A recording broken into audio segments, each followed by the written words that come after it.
La Bible dit plusieurs fois qu'une puissance sortait du Seigneur Jésus-Christ et guérissait tous ceux qui espéraient en lui, qui espéraient la guérison et la transformation en lui. Et je te dis aujourd'hui que la puissance de Dieu est restée disponible depuis la création du monde jusqu'à présent, puisque nous sommes dans un monde de révélation. Elle est restée disponible pour guérir tous ceux et celles qui espèrent en l'Éternel des armées, pour avoir soulagement dans leurs difficultés.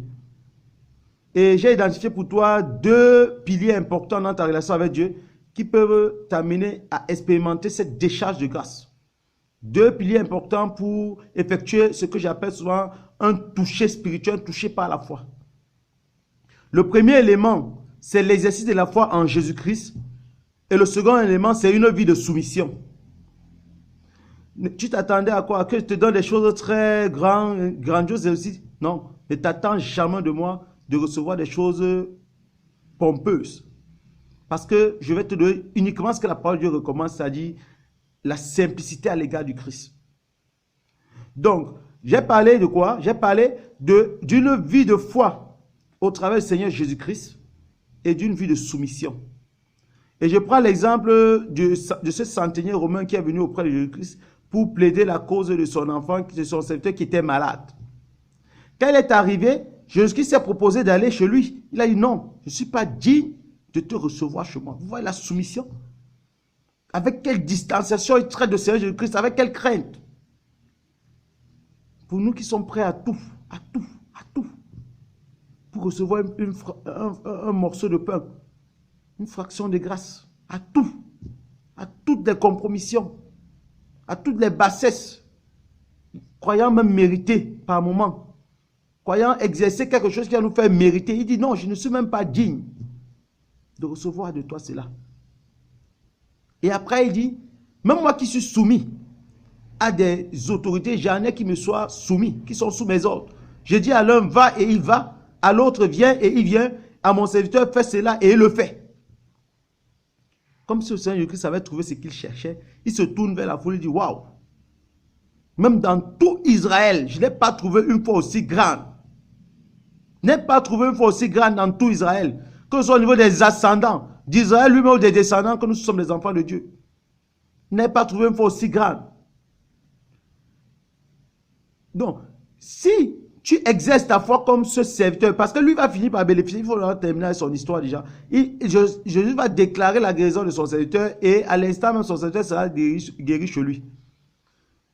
Et pour que toi tu bénéficies également de ces grâces-là, de cette décharge de grâce-là, il faut que tu aies aussi une relation avec Dieu qui repose sur ces 2 piliers, celle de la foi en Jésus-Christ, confiance, et celle de la soumission.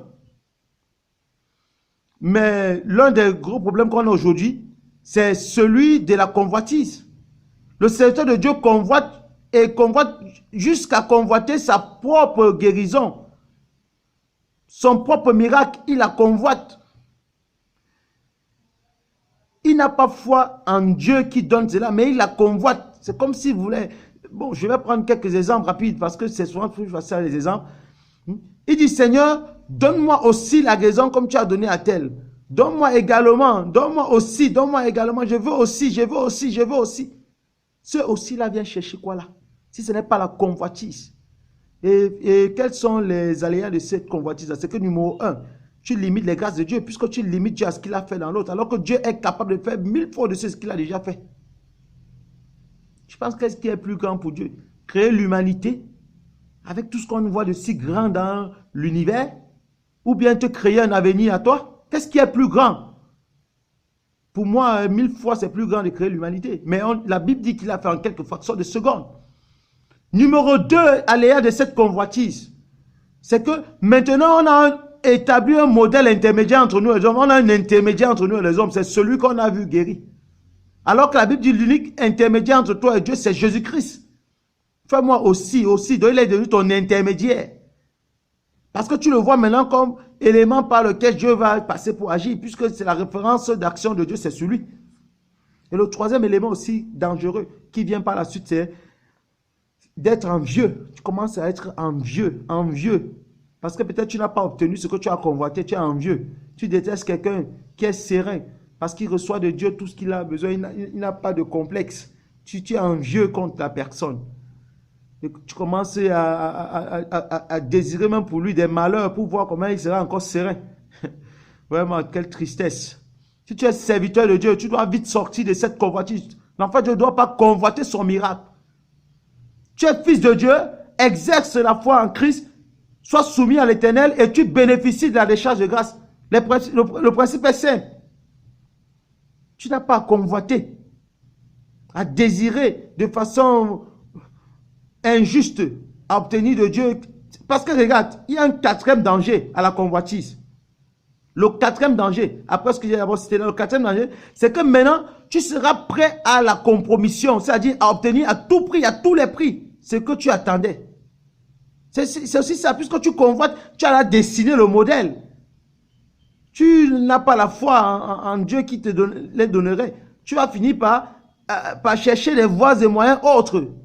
Voilà comment tu vas courir chez les vendeurs d'illusions, puisque on dit que la Bible dit que même l'ennemi a le pouvoir de faire les miracles.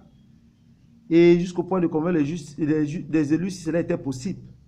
Hein? Et laisse-moi te dire que toute grâce, tout miracle, tout ce que tu reçois qui ne vient pas purement d'un exercice simple de la foi en Jésus-Christ, sache que c'est l'ennemi, c'est le diable qui est le garant de ce miracle-là. C'est lui qui donne la caution. Avec tout ce que cela comporte comme conséquence. Donc, je t'encourage à une vie de simplicité, de foi par le Seigneur Jésus-Christ, et une vie de soumission, d'obéissance en l'Éternel. Et tu verras la décharge de grâce dans ta vie à tout moment. Parce que Dieu n'a pas changé. Ses grâces sont demeurées disponibles. Joseph aurait souhaité même seulement rentrer chez lui.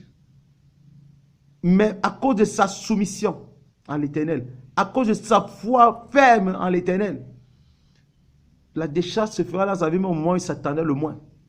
Et voilà qu'il va quitter de prisonnier à premier ministre de la première puissance du monde entier. Puissance politique, économique et militaire. Il était premier ministre là-bas.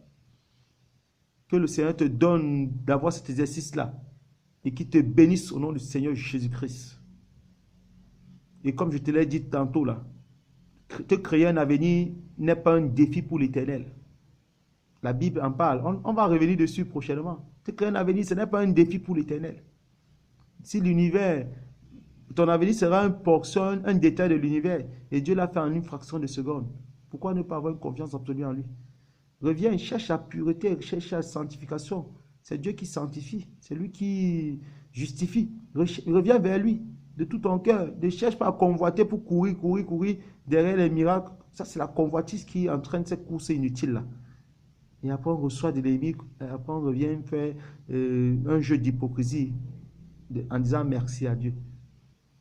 Que le Seigneur te bénisse davantage. Il te donne de passer de merveilleux moments dans l'écoute de sa parole, la méditation de sa parole, la recherche de la mise en application de sa parole, la recherche de la sanctification du Seigneur Jésus-Christ. C'est lui qui sanctifie.